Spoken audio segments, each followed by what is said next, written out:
Normalmente, cuando las luces se apagan en una sala de cine, existe una especie de pacto no escrito con el público, ¿verdad?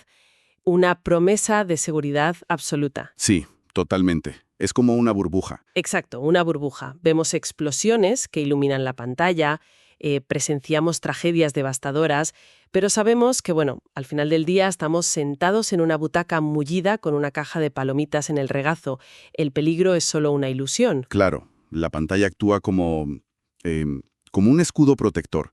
Es una barrera invisible que separa toda esa comodidad del espectador del horror que se está proyectando justo frente a sus ojos. Pero, a ver, en el año 1998 hubo una obra cinematográfica que agarró ese pacto de confort, lo hizo pedazos a lo bestia y arrastró al público de los cines directamente al barro, a la sal, a la sangre y, francamente, al terror absoluto del combate bélico. Desde luego fue un antes y un después.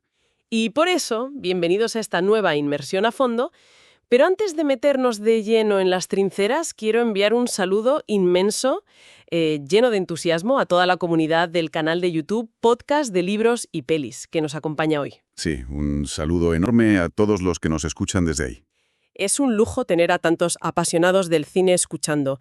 Y nuestra misión hoy es destripar los secretos de producción, la retorcida psicología que se aplicó en el rodaje y el impacto monumental de la obra maestra de Steven Spielberg, Salvar al soldado Ryan. Madre mía, es que hablamos de una cinta que, bueno, no solo arrasó en la taquilla mundial y se llevó 5 premios Oscar, sino que redefinió por completo el lenguaje visual de los conflictos armados en el séptimo arte. Totalmente. Y lo hizo con una contundencia tan genuina y tan despiadada que provocó algo sin precedentes en la historia del cine comercial. O sea, episodios reales de estrés postraumático en veteranos de guerra que pues acudieron a las salas pensando que verían, no sé, otra aventura clásica de Hollywood. Ya es que la reacción física fue real.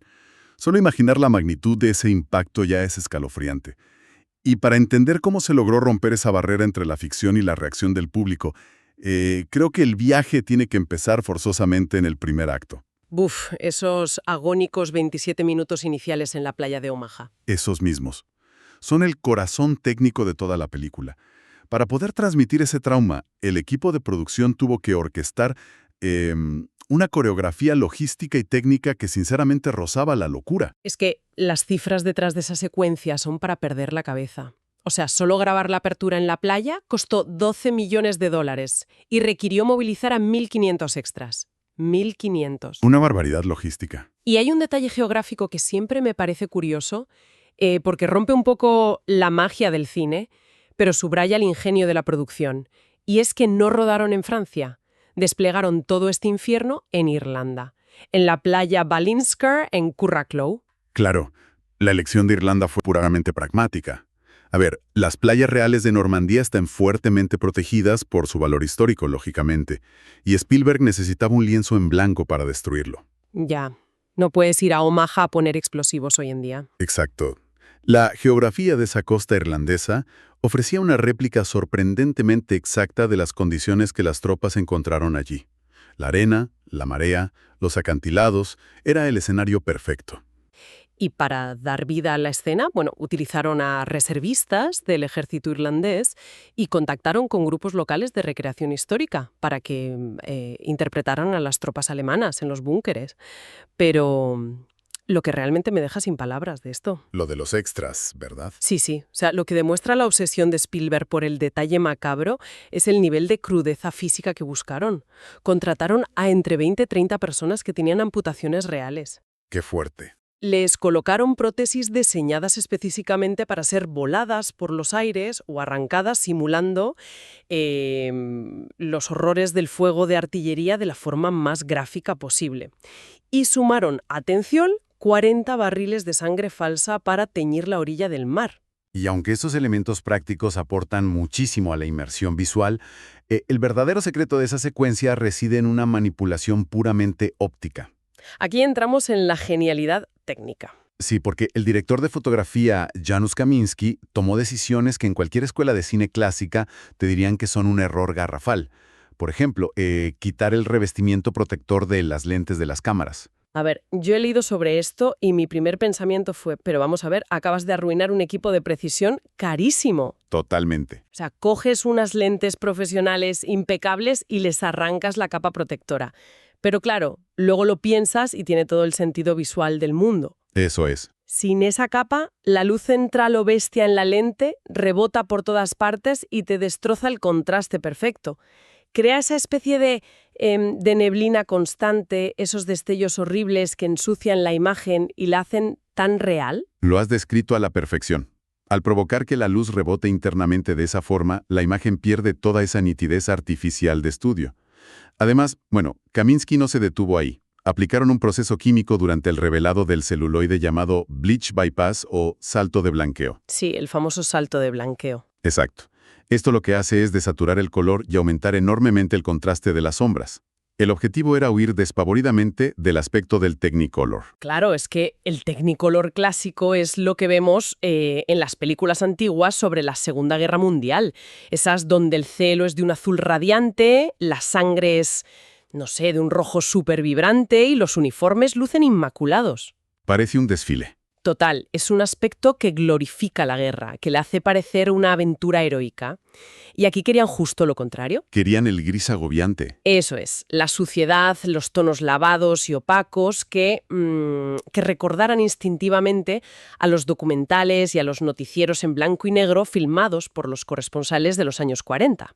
Pero hay otro truco técnico que creo que es el que de verdad te revuelve el estómago cuando ves la película. Uy, a ver. Hay algo en el movimiento de esa escena que resulta profundamente inquietante. No sé si te has fijado en que las explosiones, la tierra volando, no se ven fluidas como en una cinta de acción estándar. Sí que me he fijado, se ve como muy raro. Pues tengo entendido que esto tiene que ver con la manipulación del obturador de la cámara. Es un detalle técnico brillante. A ver, en el cine tradicional, el obturador suele estar configurado a 180 grados. Vale. Esto permite que entre luz suficiente en cada fotograma para crear un ligero y natural desenfoque de movimiento. Es lo que hace que cuando un personaje mueve la mano, por ejemplo, veamos una transición suave. O sea, si usamos una analogía con la que muchos de los que nos escuchan estarán familiarizados hoy en día, si juegan a videojuegos modernos, saben que en las opciones gráficas suele haber un ajuste llamado motion blur o desenfoque de movimiento. Justo. Si lo desactivas, ves cada movimiento de forma hipernítida, pero muchísimo más brusca, casi a tirones. Esa analogía es muy acertada. Pues eso es exactamente lo que Spielberg y Kaminsky hicieron con una cámara de cine real al cerrar el ángulo del obturador a 90 o incluso a 45 grados, ¿no? Exactamente eso. Al reducir drásticamente el tiempo que la luz incide en el celuloide, eliminas por completo ese desenfoque natural. El resultado es que cada partícula de arena volando tras una explosión, cada gota de agua salpicando, cada casquillo de bala rebotando, se captura con una nitidez quirúrgica y cruel. Claro, y el cerebro lo procesa diferente. Crea un efecto de staccato, un movimiento entrecortado y espasmódico que el cerebro humano procesa como algo tremendamente violento e invasivo. Es un efecto que despoja a la violencia bélica de todo su glamour cinemático. ¡Qué barbaridad! Y para rematar todo este cóctel de caos, hay que hablar de cómo se dirigió. Porque tienes una producción de $12 millones, con explosiones coreografiadas y 1.500 extras moviéndose por la arena. Y Spielberg decide no utilizar guiones gráficos. 0 storyboards. 0. No había storyboards para planificar los planos de esa masabre de 27 minutos. Yo trato de imaginarme la presión en el set. O sea, tener todo ese dinero y ese equipo humano en juego y que el director decida improvisar sobre la marcha dónde colocar la cámara para captar el momento. Es un riesgo brutal. Es como si Spielberg hubiera renunciado a su rol de director omnipotente de Hollywood para, no sé, lanzarse al fango como un reportero de guerra asustado. Buscaba precisamente inyectar pánico real en la producción. Quería que la acción física dictara los movimientos de cámara, forzando reacciones espontáneas en el equipo técnico. Ya, que estuvieran tan perdidos como los soldados. Exacto. Si una carga explosiva detonaba de imprevisto a la izquierda, el operador de cámara tenía que girar bruscamente hacia allí para buscar la acción, imitando la desorientación total de un soldado que no sabe de dónde vienen los disparos. ¡Qué maravilla de enfoque! Y ese caos visual, esa suciedad intencionada en la lente y ese movimiento a tirones no hubieran servido absolutamente de nada si, delante de la cámara, los actores no transmitieran un terror auténtico. Desde luego. Si parecían simples estrellas de cine jugando a los soldaditos, toda la ilusión se habría derrumbado al instante. Había que quebrar sus mentes y sus cuerpos antes de que las cámaras empezaran a rodar. Y para lograr esa transformación, el director sometió al reparto principal a un entrenamiento militar inmersivo y extremo, El famoso campamento, sí. diseñado y supervisado por el veterano de los marines Dale Bay. Y no hablamos de ir a un gimnasio un par de horas al día, ¿eh? Que estamos hablando de Tom Hanks, Edward Burns, Vin Diesel, Giovanni Ribisi. O sea, un grupo de actores multimillonarios, arrancados de sus caravanas de lujo, Literalmente. obligados a pasar días enteros arrastrándose por el barro frío, bajo la lluvia constante, durmiendo a la intemperie en tiendas húmedas, comiendo raciones militares y sufriendo privación del sueño real. Les obligaron a aprender tácticas de combate hasta el agotamiento para forjar una mentalidad de pelotón. Y funcionó. Pero aquí hay una decisión de Spielberg que me fascina y me perturba a partes iguales. Resulta que de todo este campamento infernal excluyó deliberadamente a Matt Damon. Ah, sí, fue una táctica de manipulación grupal muy calculada. ¿Pero no te parece un poco sádico? A ver, mientras el resto del reparto sufrió un infierno físico y mental, se les informaba constantemente de que Damon, el actor que interpretaba al soldado que debían rescatar, estaba descansando plácidamente en un hotel con todas las comodidades. Es que yo cuestiono un poco el límite moral de este método. Aislar a Matt Damon y fomentar el odio del grupo hacia él. O sea, ¿no cruza esto la línea entre la genialidad de la dirección de actores y un experimento psicológico casi abusivo en el lugar de trabajo? Es una frontera ética muy difusa, sin duda. Pero desde la perspectiva de la narrativa, la premisa de la historia exige que un grupo exhausto arriesgue sus vidas por un completo desconocido. En situaciones de supervivencia extrema, la camaradería se forja a base de miseria compartida. Ya. Y el que no la comparte es el enemigo. Y el resentimiento hacia los que no comparten esa carga es visceral. Spielberg sabía que no podía pedirles a los actores que fingieran ese nivel de agotamiento emocional. Al excluir a Damon, generó una fricción y un resentimiento auténticos. Cuando el pelotón finalmente encuentra a Ryan en la película, la rabia contenida y las miradas de frustración que le dirigen, bueno, no son del todo actuadas. Es la experiencia hablando por ellos. ¡Qué pasada!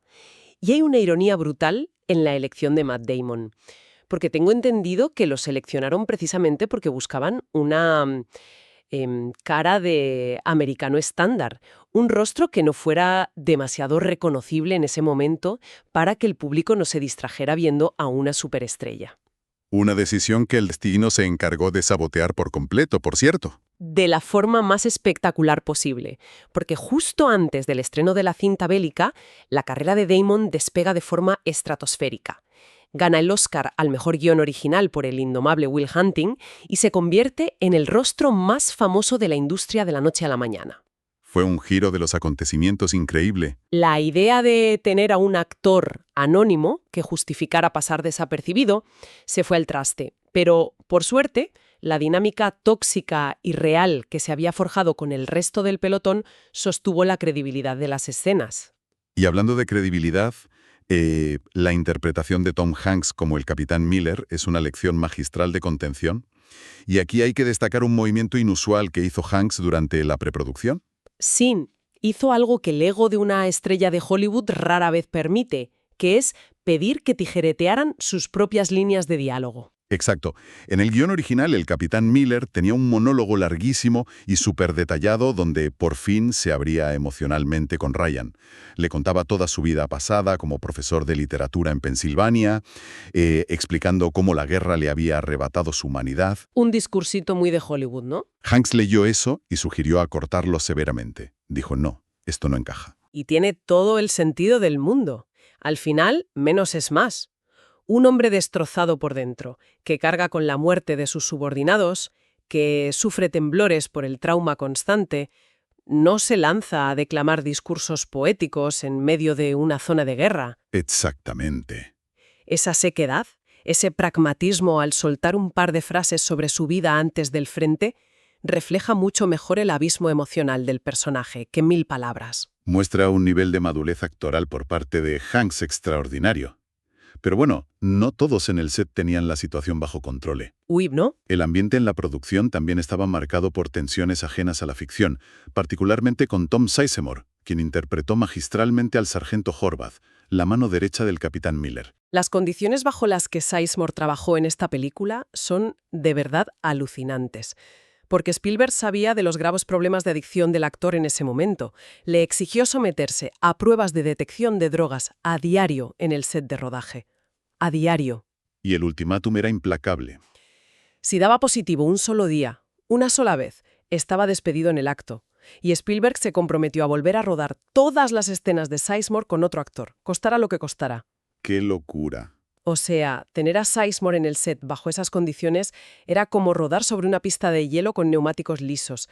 Sabías que al mínimo fallo de adherencia, toda la producción de millones de dólares se iba a estrellar. Demuestra la cuerda floja sobre la que caminaba el proyecto, y el grado de perfeccionismo absoluto que exigía director.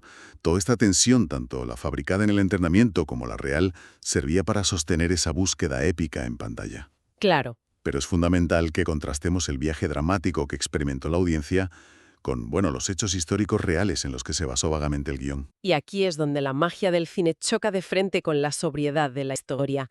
A ver, sabemos que la trama se inspira en la historia real de los hermanos Neeland, siendo el soldado que inspiró a Ryan un joven llamado Frederick Neeland. Sí, ese es el origen. En la gran pantalla presenciamos a un escuadrón fuertemente armado, compuesto por rangers de élite, abriéndose paso a tiros por territorio hostil para sacarlo de allí. Pero la realidad de cómo Frederick Neeland volvió a casa es casi antagónica a esto. Así es. En la realidad histórica, el ejército de los Estados Unidos no envió una patrulla letal a buscarlo entre las balas. La persona que realmente orquestó la localización y el regreso de Frederick Neeland fue un hombre llamado Francis L. Sampson.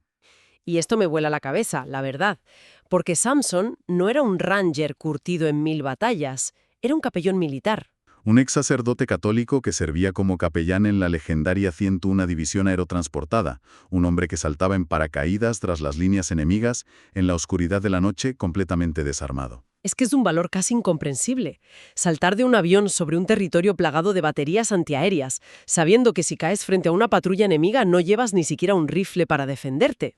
Nada, ni una pistola. Todo para cumplir una misión que no consistía en disparar, sino en ofrecer consuelo espiritual bajo el fuego de mortero, confesar a los soldados aterrorizados y ayudar a los sanitarios a cargar con los moribundos. ¡Qué fuerte! Y fue precisamente Sampson quien, moviéndose por los hospitales de campaña y los puestos de mando, descubrió la magnitud de la tragedia de la familia Neeland, al creerse que todos los hermanos de Frederick habían caído en combate. ¡Madre mía! Sampson redactó la documentación y peleó a través de la burocracia militar para exigir que Frederick fuera retirado del frente y enviado de vuelta con su familia. O sea, Hollywood miró esta historia real de coraje pacífico y devoción y decidió que para la gran pantalla necesitaban cambiar a un humilde capellán desarmado por un escuadrón de hombres soltando ráfagas de ametralladora y lanzando granadas. Básicamente. Y esto me hace preguntarme, ¿sacrificar la verdad de Sampson? ¿Traiciono a la esencia de la historia original solo por buscar el espectáculo puro? O sea, ¿le quita valor? Es una duda razonable, desde luego. Pero si analizamos el propósito narrativo de la obra, comprenderemos un poco mejor la decisión de Spielberg. El director sacrificó deliberadamente la precisión táctica e histórica en favor de una verdad dramática mucho más punzante. Vale, entiendo por dónde vas. La cinta no pretendía ser un documental estricto sobre el caso Neeland, ¿sabes? Su objetivo era explorar la idea profundamente judeocristiana del sacrificio vicario, es decir, el peso de que otros mueran para que tú vivas. Claro, ese peso se resume en la famosa e icónica frase final de la película, «Hazte digno de esto». Exacto. Para que esa simple frase lograra un impacto emocional devastador en el espectador, el coste del rescate tenía que ser colectivo, agónico, sangriento y visible. Narrativamente se necesitaba la enorme fricción de un pelotón entero cuestionando constantemente la moralidad de sus órdenes. Debatiendo si las vidas de 8 hombres valían menos que la de uno solo. Eso es. Solo porque lo dictara un papel desde Washington.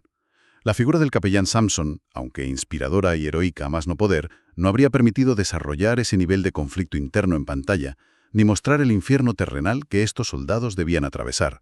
Y para construir ese clímax infernal se tomaron unas cuantas licencias históricas más, ¿verdad? Por ejemplo, en la épica batalla final por defender el puente en el pueblo ficticio de Ramel, la película nos presenta como antagonistas a la temible Segunda División Panzer SS, Das Reich. Sí, un detalle que los historiadores militares señalaron inmediatamente tras el estreno. Me lo imagino. En los días posteriores al desembarco de Normandía, la división Das Reich estaba en realidad en la zona de Caen, enfrentándose duramente a las fuerzas británicas y canadienses, a una distancia considerable de donde se desarrolla la acción de la película. Ya, que no estaban por allí. Y además, a nivel táctico, la defensa de los puentes sobre el río Merderet no recayó sobre la 101 División Aerotransportada, a la que pertenece el soldado Ryan, sino que fue un objetivo asignado a la 82 División. Bueno, queda claro que se alteraron los movimientos reales de las tropas y se reescribieron ciertos eventos para crear un escenario donde el aislamiento, el heroísmo y la amenaza fueran absolutos.